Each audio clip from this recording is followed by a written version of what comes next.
projecting to exceed what we did in 2019, but it's going to be close. There's going to be a lot of people out. TSA nationwide is projecting 20 million travelers starting last Friday all the way through Sunday, and we're going to see some increased activity here, and we just want travelers to know what they can do to make the security screening process as easy as possible on them. So I'm going to share a couple tips with you guys. First of all, of course, remember your mask. The mask mandate is still in effect. That goes through January 18th of next year. It could be extended beyond that. I always recommend travelers bring an extra mask. You never know, you might sneeze, your ear loop breaks, you don't want to be caught without it. You know, the other next point is going to be pack smart. So we included an assortment of some of the prohibited items that we've stopped at checkpoints. We can definitely talk through that with you guys. But when you're packing, start with an empty bag. You're much less likely to put one of those prohibited items in versus taking a bag that already has some items and maybe it has something you're not supposed to bring, and you get to the checkpoint, the alarm goes off, and you go, oh my gosh, I forgot I had that in there. So that's what you can do. Food items, you know, this is the holidays and people are traveling with foods. If you can spill it, spread it, spray it, pump it, or pour it, it needs to go in your checked bag, okay? Anything solid, like a baked goods or cookies, those are fine in your carry-on, but any sort of liquids, gels, beyond the 3.4 ounces, that small size that we're all used to carrying in that 1 quart size bag, that needs to go in your check bag. And really just remembering those tips when you pack, that's what a passenger can do to keep that line moving. Of course, no one wants to wait in line. We know you all just want to get to your gate and get to where you're going. We want you to get there too safely. And I just want passengers to think about the steps they can take to keep that line moving. Anytime your bag triggers an alarm, we have to stop, go through, and find that prohibited item. That's what's slowing down the process. So hopefully take a little more time on your end before you come to the airport, and you'll be so grateful you did, because then you won't be in that position when you're at the checkpoint making that decision. Oh my gosh, do I want to abandon this item? Do I want to go put it in my check bag? You just won't have any prohibited items to begin with. So some of the overview of what you can do, and then yeah, we can walk through some of the items here if you guys have any questions. Obviously we have some oversized liquids, gels, things like that, and then some of the more dangerous items here. I know some people look at these and they're like, oh my gosh, I can't believe someone would bring that to the airport.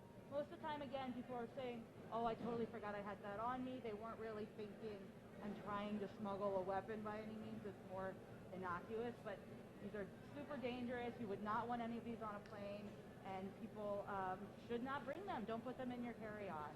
So, and another point too is that when someone does trigger an alarm and one of these items is found, they do have the option of either putting it in their check bag or going and putting it back in their car, giving it to someone to take home. These are people, they choose to abandon the object just because they're trying to get to their gate and continue on their way. So, a little overview of those, but yeah, I'll stop there, and if there's any questions, we can talk.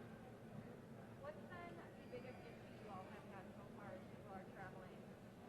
You know, I think we just really want people to pack a little patience and kindness. I think coming in with the right attitude is really helpful. Again, everybody's trying to get where they're going. Nobody wants to wait in line. But when you give yourself plenty of time, you take your own stress level way down, and that really helps the process as well.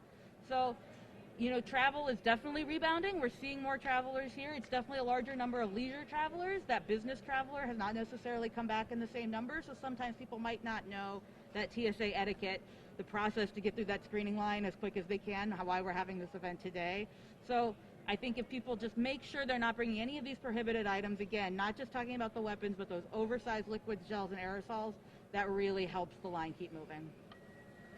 How often do you see some of these prohibited items?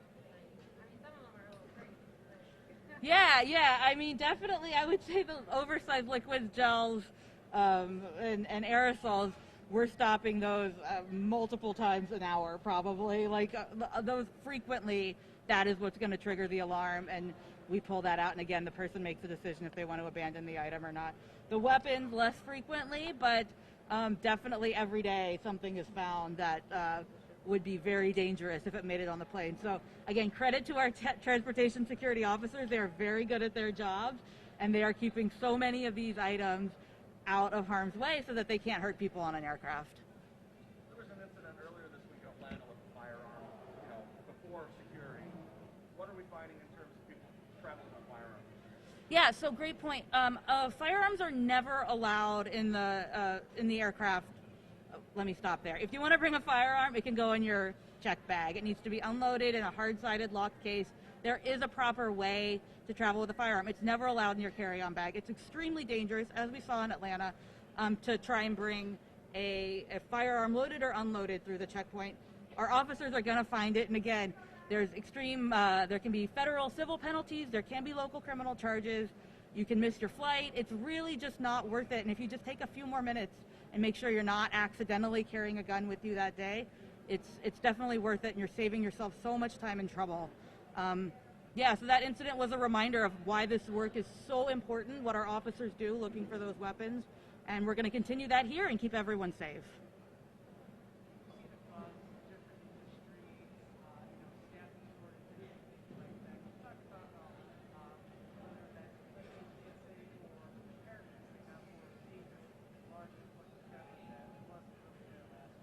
Yeah, absolutely. So, ahead of holidays, other events where we're expecting increased traveler volumes, we work closely with the airport, our airlines, to project passenger volume and to make sure that we have the right number of lanes open, the right people, the right number of staff who are working to keep that line going. So we're definitely prepared. We're ready for everyone. We're staffed appropriately to meet the demand, and we're looking forward to having travelers come back for sure. How many travelers are you expecting to come out of here? I mean, you said 20 million nationwide. What about? I can get you a local number. Yeah, let me circle back with you on that because, again, sometimes the airport makes a projection as well, so I want to make sure we're on the same page. Yeah. Is today the busiest day ahead of the holiday, or? Ahead of the holiday, probably yesterday and today are going to be closed. The busiest day is probably going to be Sunday when everyone comes back the same day. That will be, again, the day that we encourage people to get there in plenty of time, wear your mask, pack a little patience, and you'll have a much smoother experience. But yeah, I think we'll see the heaviest volume on Sunday.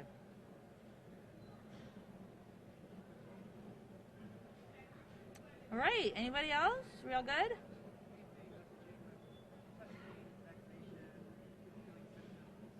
Yeah, of course. If anyone is feeling sick, please don't travel. Like we are so far into this pandemic, I think maybe people are getting a little complacent, and just to remember those best practices we all ingrained in ourselves last year. It's just not worth it if you're not feeling sick, or if you are feeling sick, to travel. And of course, the masks do a lot. More people are vaccinated. I think more people are feeling good, which is great. And just do your best to protect yourself and all the other passengers. That's really the best practice. I guess I have one more question. I know a lot of people are just worried about canceled flights because they've seen a lot of flights be canceled, delayed. Do you have any advice or thoughts on that and what travelers should be prepared for? Yeah, again, we work with our airline partners, and we're trying to present the best information that we can. I would recommend checking in with your airline before you leave the house, and checking in with the airport social media. That's another great way to find out what are the wait times, what are the cancellations, where I'm going, so you have a better idea of where you're going. And yeah, hopefully being a little more informed will help you make your travel process smoother.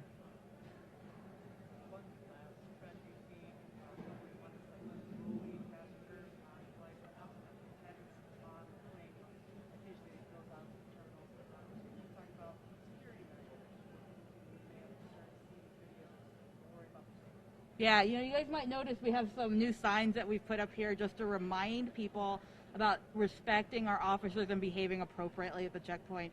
This trend is obviously nationwide. It's extremely disturbing, and we just want to remind people about appropriate behavior. You can face criminal charges. You can face, again, federal civil penalties. We take this issue super seriously. We're working with the FAA and our airlines to share information and just to protect our officers, protect other passengers. And again, I'll say it one more time, just pack a little kindness. When you come in with the right attitude, it really is, it's just not worth it. The punishment that can come by losing your temper at the checkpoint, it's just not worth it. So come in with the right attitude, and I think everyone will appreciate that. All right, thanks guys. We're going to show some prohibited items if you want to stick around, and our officers are going to explain those. So feel Yeah, free if you want to, take a little more. I'll let you guys speak to some of the items here, and you can maybe tell why they're banned.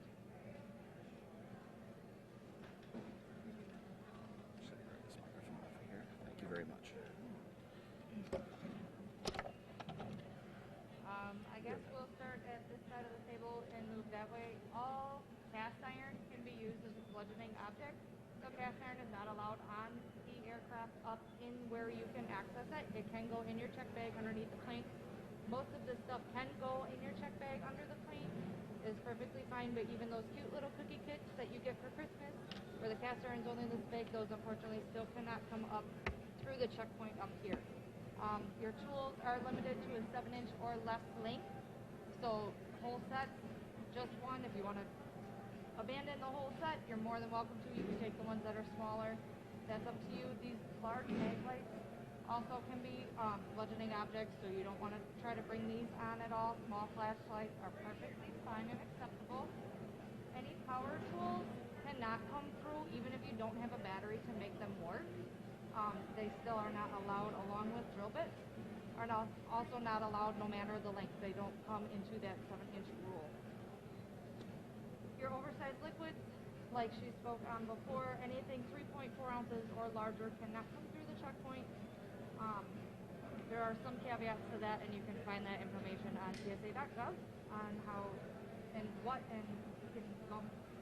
can come through that is over if medically necessary. These are becoming quite popular, the old-fashioned razors that take the dual-edged razor blade. The razor itself is perfectly fine. You are more than welcome to bring that through, but please make sure all your spare blades and the one that you have in here are either in your check bag or you're planning on buying some when you get to your destination, because those also are not allowed to come through anything with a sharp edge. Keeping on that topic, the credit card knives that go into your wallet, if they have the sharp edge here, those cannot come through. There are a couple brands that don't have a sharp edge. Those are okay. They have actual credit card knives that will flip open and give you a handle and become a knife, so those cannot come either. Grandpa's pocket knife can't come. Sorry. You are more than welcome to mail it home to yourself or give it to someone, put it in your car. We do hate taking those, the ones that have sentimental value, or asking you to voluntarily abandon it. We don't take anything. We ask you to voluntarily abandon it. We were more than happy to walk you out so you can access the ticket counters to get another bag checked, or airport information can help you get it mailed home to yourself. The little pocket knives, hammers, and the lighters, I think, are really... The torch lighters cannot go through. Any that if you were to blow on it and it goes out, then it can. So your just regular Bic lighters are fine. The ones that won't go out when you blow on them, the torch lighters are the electric little zap ones. Yeah, those cannot go through the checkpoint. Those also cannot go underneath the plane. That is, any lighter cannot go under the plane. So if you're a cigar guy or gal and you want to have a torch lighter for your cigar, you're going to have to purchase one when you get to where you're going, because there's no way to get it on the plane whatsoever.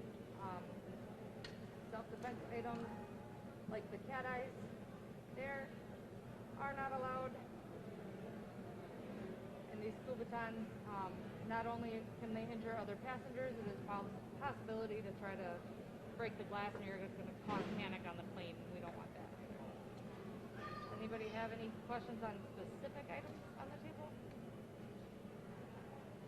Good job. Thank you, guys.